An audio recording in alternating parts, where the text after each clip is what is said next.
What's up guys, it's Nick2. Today I'm going to be showing you guys my updated Trickster build that just does an absolutely insane amount of damage, and with this build, only within an hour of me using it, I was able to beat the current world record for Trickster speedrunning, I guess, whatever you want to call it, for Boomtown. The previous record was 340 and I got it down to 323 in just an hour of trying after having set up the build. So yeah, I'd like to say that the build is pretty strong. I also got like a 630 chem plant, I think, the very first time that we ever did it on stream. And a lot of you guys were asking me about the build, what I changed, etc. So I figured that I would just make a video on it. But as you can see from the gameplay, the build is still absolutely insane. It's very similar to the previous one. However, we just changed a couple of things to get a little bit more AoE and some other things so that we can clear a little bit faster. Gameplay of the Boomtown will be at the end of the video, and if you want to see any other runs, I'll be streaming plenty on Twitch, so you can feel free to check me out over there, or you can just check my VODs, and I'll probably have a lot of runs of me playing Trickster on different maps, etc. Before I get into the video, I'm happy to thank today's sponsor, which helps allow me to keep creating content for a living, and that sponsor is Raid Shadow Legends. I know you guys have already heard a ton about Raid Shadow Legends, but honestly, if you're looking for a really fun RPG to play on your phone that has the quality of a console or a PC game, there is simply no better option than Raid Shadow Legends. With millions of champion combinations, all with unique skills, hundreds of artifacts to equip, you can truly build and develop your team however you want in true RPG fashion, while mastering your abilities, taking on raid bosses, dungeon runs, campaign battles, and even PvP arena matches. Use my QR code or links below to download Raid yourself to your mobile phone or computer. Personally, I've been playing Raid for a while now, and one of my all-time favorite champions is Sir Nicholas for obvious reasons, but also, I mean, he looks awesome, and just watching him freeze the entire enemy team while even shielding my own and also doing insane damage at the same time is just a ton of fun. One of my favorite things about Raid is that I get to enjoy a true RPG experience of getting new gear, artifacts, new champions to customize, all while being able to play on the comfort of my phone. I highly recommend checking out Raid Shadow Legends now, as they've just passed their 2-year anniversary and the game is getting bigger and better every single day. This month alone, they're releasing new epic and legendary champions which look amazing, but they also just released the second rotation of the Doom Tower, which means new rewards to collect and new brutal bosses to fight. With all of this new content, there's simply just never been a better time to jump into Raid, and if you want to get a huge head start, all you have to do is just hit the link in the description or scan the QR code right here, and if you're a new player, you'll get a free epic champion, Jotun, along with 100,000 silver, 50 gems, and 3 ancient shards, so you can summon cool champions as soon as you get in game. And if you use this code, you'll find your extra rewards here in your inbox for the next 30 days only, and it's just that easy. But definitely make sure to check out Raid Shadow Legends and just click the link in the description, and I will see you guys in game. Alright, so let's just get into the skills. So the main difference between this build and all of my previous builds, by the way, if you want to see, you know, a very in-depth explanation of what this build is, I'll try to go over a lot of things, but your best bet would probably be watching my previous Trickster build video. It's basically the same build with just a couple things differently, but I explain a lot of variations that you can use. This is not going to be a build that you can set up quickly. That's not the point of this video. If you want a build like that, I have, you know, plenty of other build videos on my channel. This one is specifically for, you know, once you have absolutely perfect gear, what you want to be striving towards to be able to do CT15's gold as fast as humanly possible on Trickster. I still think even the runs that I did, I could get way faster on. Like I said, we were able to get that Boomtown in about an hour, 2 hours, and the chem plant was the very first time I ever did it with this build. So if I was actually good at video games and I spent a lot of time doing that, the runs could be a bit faster, but regardless, I think it's fast enough for a YouTube video. So let's just talk about the skills. Hunt the Prey, mandatory for movement, keeping uptime on your extra weapon damage percent node. Best movement ability in the game, puts you behind them so you can benefit from your backstab, etc. Obviously Twisted Rounds here, no comment there. The main thing is that we swapped out Venator's Knife for Time Rift. So the reason that we did this is not because Venator's Knife is bad. You can keep using Venator's Knife. However, the main thing that I changed with this build as opposed to my previous one is that I just put on 2 Time Rift mods, and then we're just using the Time Rift skill. Basically, Trickster's main problem is that you have a lot of damage with the perfect setup. However, it's all single target damage, where other characters like Technomancer, you have blighted rounds kind of doing passive AoE, and you get some bone shrapnel on your gear. Pyromancer, you overheat the entire map. Devastator, we don't talk about Devastator. But with Knife, you oftentimes you have a lot of extra damage, and it does provide you a lot of extra damage because that first shot gaining double damage helps you burn down elites a lot. However, with Time Rift, we pair that with a couple mods, which I'll show you guys, that increases your AoE just by a ton. You hit, you know, a bunch of guys with this, and then they all kind of just fall over, and it's incredibly powerful because of that. And as a result of using that, as a result of how powerful that mod is, it's pretty mandatory. It's pretty much mandatory if you're trying to run Boomtown or Chemplant, etc. At like world record pace or whatever you want to call it. But you don't need Time Rift for the other maps. However, I kind of like using it because it's going to inflict weakness and it's going to pop the enemies up in the air, which actually gives a lot of survivability benefit. However, using Knife is a little bit more offensive and is going to be kind of better if you're trying to burst down elites. But the thing about Time Rift is that it's just more overall better if you land your Time Rifts properly, play around it, and you can honestly get a lot of cleave value out of it, a lot of AoE value. And it's just a little bit more fun to play with. Having to animation cancel the knife doesn't always feel very good, but Time Rift you can kind of use on demand. However, it's not that great unless you have cooldown reduction on every single piece of gear like I do. So my Hunt the Prey is only 5.8 and my Time Rift is only 8 seconds. If you have barely any cooldown reduction, I probably wouldn't bother using this because you might not gain too much time out of it. But yeah, that's the main reason that we're using that, and I'll talk about the mods when we get there. So in terms of the class tree, pretty basic stuff here. The only thing you would ever swap out would be you could get rid of Deadly Shadow for Equilibrium if you're not using Embalmer's Rage, but we're using Embalmer's Rage with this video or with this build. So getting into the actual build, using a Death Shield with Embalmer's Rage. The reason Death Shield is so good is not only is it a narrow variant shotgun, which is the best shotgun variant in the entire game for dishing out extra damage. You can directly compare it to the Bulwark, and the damage is just significantly higher, even if you were to take Fortress off and use I think it's Striga is the other mod. The damage on a narrow variant is just way better.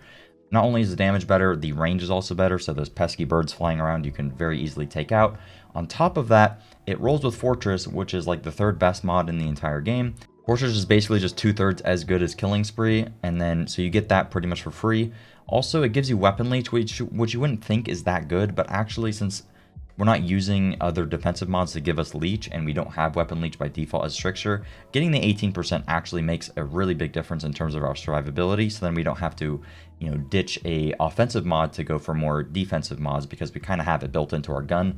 Ideally, I'd rather have crit damage here built with Embalmer's Rage, but honestly, it's not too big of a damage difference, and Death Shield just does a lot of damage. As you can see, I got pretty lucky with the 96k here. Your offhand doesn't matter. I just have a high roller on because if you guys don't know, it took me 150 hours to get it, so it's kind of just, a me thing that I have it on my back just because it's the legacy of my Trickster, if you will. So yeah, we have Embalmer's Rage on here. The reason Embalmer's Rage is so good is because you're tapping into your crit multiplier, which you otherwise aren't really tapping into, because ultimately when you're playing Trickster, you're going to be doing nearly double the damage when you're behind enemies, and it's very difficult to crit enemies when you're behind them unless it's unless it's humans. If it's a Broodmother, if it's an Alpha, if it's a Behemoth, anything else, when you're behind them, you're going to do more damage to them, but you can't crit them. So this allows you to not only hit from behind, but also crit permanently. Pair this with a couple mods, and the fact that you get some other crit damage built into your tree, etc., and you have a default amount of crit damage, plus the crit multi on your gun, you just get a ton of additional damage with crit, and this ultimately is going to be the most consistent and the best overall damages you can get. You can run Killing Spree. I've tested both versions. I think that that's worse. You do you, but ultimately I think that if you're trying to go for the fastest runs or whatever, even if you're just trying to go for more consistency, I think this is the way to set it up. So in terms of the mods, let's just get right into it. First off, on every single piece of gear, by the way, this is very hard to set up. It took me a very long time to get all of this gear, and I had to do a lot of vendor sniping. So yeah, have fun grinding all of it out, but I'll talk about some alternative mods that you can use in the meantime, because getting the perfect mod setup is very hard because it requires like perfect rolled purples and blues to drop and stuff like that. So I'll talk about some alternative mods that you can use, but these are going to be the 10 best that you can get. So yeah, on every piece of gear you want firepower, cooldown reduction, close range damage. Close range damage is the most important thing because that is just a flat extra amount of a lot of extra % damage, and then we go for cooldown reduction. Then we want Sharp Eye, Bloodlust. Getting these extra firepower mods pretty much net us the most damage that we can get from any of the other mods, so getting those is very powerful. And then we pair that with Captain Hunter, which is just extra damage to elites, and then Mitigation from Death. Mitigation from Death is our only form of survivability with this build, which makes it a little bit difficult to play with. You have to play around this a lot, and it means that you have to aim down sight. Same with Sharp Eye, you have to aim down sight to benefit from it. It's a little bit annoying to do it, granted. If you're using this build, and you're not trying to go for speedruns. Like nobody's trying to go for speedruns. Nobody cares about speedruns in this game. Just use emergency stance until it gets patched. Right now it's bugged. It gives you 65% damage reduction all the time. It's way better than mitigation from death. I'm using it, one, because any run that I would get would be invalidated if I use emergency stance because it is a bug. On top of that, a lot of people were saying that my builds were bad and only good because I was using emergency stance. So pretty much this is just I'm just using this in spite of them, just to prove that, I mean, that's a pretty ridiculous claim in the first place. However, that's pretty much the reason that I took it off. But if I were you could still just use emergency stance, or you could even use mitigation from death and emergency stance. Another very good survivability mod is life drain. It comes from the chronosuit gloves, which you can buy at Tiago. Pretty much any enemy you kill is going to give you 15% of their health. So as long as you're killing enemies, it's going to full heal you every single time you kill something. So if I were to play this build for more consistent, just, running around, I just wanted to play while streaming or carrying people or whatever, I'd probably put that on, because that gives me a whole bunch of extra survivability as well in terms of healing. However, I'd have to lose an offensive mod for it, and then I'd lose a lot of damage. So that's why we only use one offensive or defensive mod. You might even could take this off for speedrunning, but who cares? For the pants, these are the two time rift mods that you want. So we have time rift triple the skill range, and then we have pain transfer. Pain transfer is literally the only reason that we're using time rift. All the other time rift mods, like making the enemies vulnerable, that's not good because it's only 15% and you're relying on it, and there's other mods that literally give you 15% damage all of the time and that aren't conditional on using time rift and affecting enemies with it. Oh my gosh. And then getting extra damage to weakness isn't worth it because it's only 10%. Other mods give you more damage, and the same thing, it's not conditional on enemies being afflicted with time rift. There's another time rift mod where it increases how long they are in the air.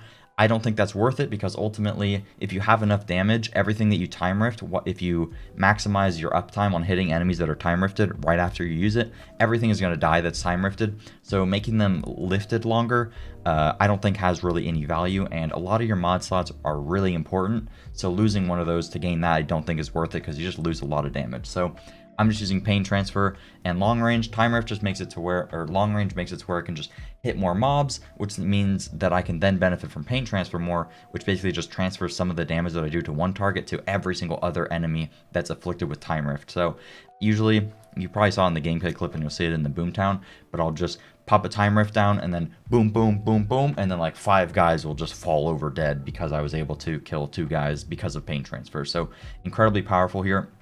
And then we have instant reload. This is one of our main ammo mods. We're using this every time we hunt the prey. It's going to instantly replenish our magazine. This is very hard to get. It comes on the Ugake cowl. I'm sure many of you guys know about it. And then we're using crit stack, which is one of the reasons that makes Embalmer's Rage very powerful, because we're going to have this up pretty much all the time. Crits give you 3500 AP and 7.7k firepower, stacking up to 5 times, and you actually benefit from the AP built into your twisted rounds. It's going to give you some more firepower, so this nets you about as much firepower as Bloodless or Sharp Eye does, which is really good. And if you're not using Embalmer's Rage, you don't get to tap into this. Additionally, you also get Twisted Fate, which is 30% extra crit damage, depending upon how much crit damage you already have built into your character, etc. I did the math, and it's about a 14% increase in damage if you do 60 plus 139, and then you divide it with the extra 30. That's a lot of extra damage. It gives you so much extra damage. Probably one of the better mods here. And then we're using Ammo Bargain, which comes on Chronosuit Pants. Every kill that you get while you're using your Twisted Rounds is going to replenish 20% of the ammo back into your mag. So that's a lot of stuff. That's a lot of mods, right? If I had to pick which mod to get rid of first, I honestly couldn't pick one, but if you're just missing 1 or 2 of these mods, like I would try to replicate pretty much all of this. If you're missing 1 or 2 of these, you can't really miss the ammo ones, and obviously the time rift ones are pretty important, but if you're not trying, if you don't have the time rift thing, then just don't use time rift for now, and then instead of these time rift mods, you could just put personal space, buckshot shells. Maybe you could go stare into the barrel. Buckshot shells giving you the extra weapon damage on shotgun, and then also you could get the extra 15% close range damage, which is really good, especially if you don't have that much close range damage, because it ends up being, you know, a lot of extra damage. You could use Time Rift, inflicts vulnerability. I don't really think it's worth it. It's only 15% damage. If this was pre-nerf and that vulnerability is giving you 25%, I think that would be worth it. Other mods would be like, you know, Chronosuit Life Drain for survivability. There's one thing that you can do that I don't think many people can do, but it's really weird and pretty hard to set up. If you have Embalmer's Rage, you can put Vein Ripper on a piece, and then you can get the T3 Bleed mod.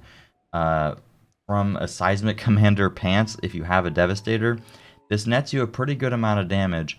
I don't think it's worth 2 mods with the perfect setup. However, if you weren't using long range and paint transfer and you're still using knife, this would be a worthy trade. So you would basically go Vein Ripper. Let me see it here. You would pick Vein Ripper so that crits inflict bleed on enemies, and you're always going to be inflicting bleed because of Embalmer's Rage. And then you could put on, where is it, Tainted Blood, where your damage against enemies with bleed on them is increased by 25%.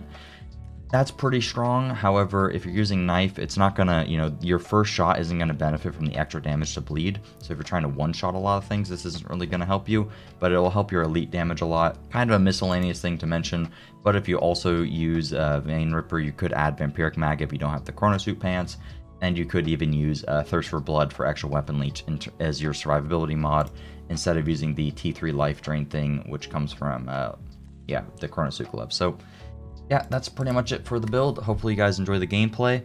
Like I said, I haven't done this run that many times. It's not super optimized. I'm pretty sure you could get like 310 on Trickster with a perfect run. This run wasn't perfect. I haven't done the run that many times. This is pretty much just what happened on stream while playing for a little bit. It's good enough for me to make a video. I'm sure somebody will break it pretty soon.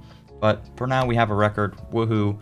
But just wanted to upload this to show you guys that, yeah, this is the uploaded build, or the updated build that I've been using. So yeah, that's it. Thank you guys so much for watching. If you enjoyed, please make sure to drop a like and subscribe for videos similar to this one. And I'll see you guys later. Peace.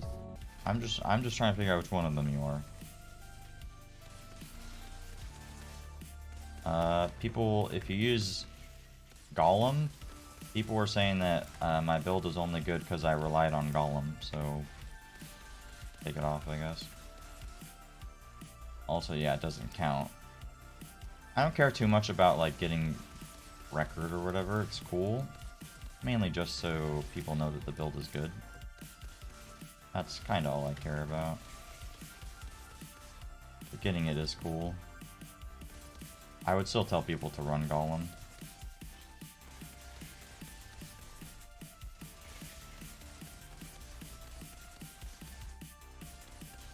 That was pretty good. You don't do the YouTubes, yeah.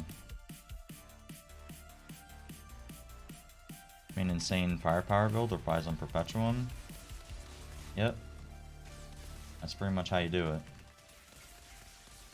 You can also use the Perpetuum bug and use Reforging Bullets bug and use Brain Eater bug. There you go.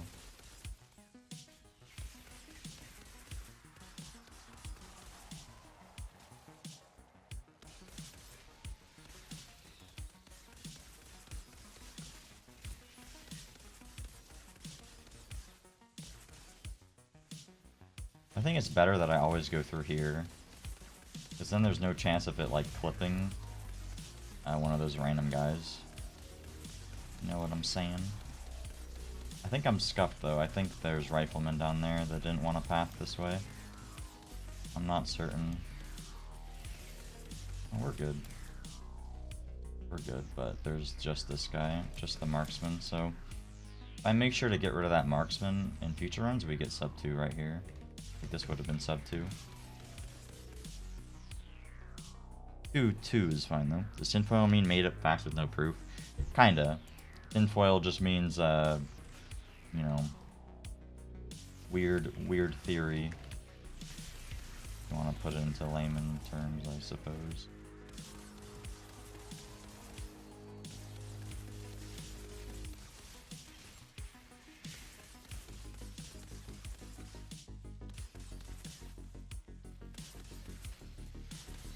Alright, we just have to do this part good, and I don't know how to do this part good. I have no idea what the best way to do it is. The way that I like the most is to kill one of the captains and then run away once they're all spawned. I like that method the most out of all the ones that I have tried, I think, anyway. Like, but why does that happen? Why did it send me to Dr. D there, or not to, yeah, to Dr. D there, not the captain? It's just so weird sometimes.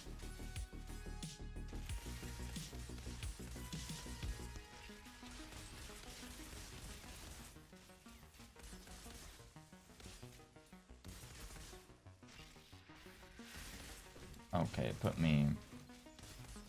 put me behind that guy.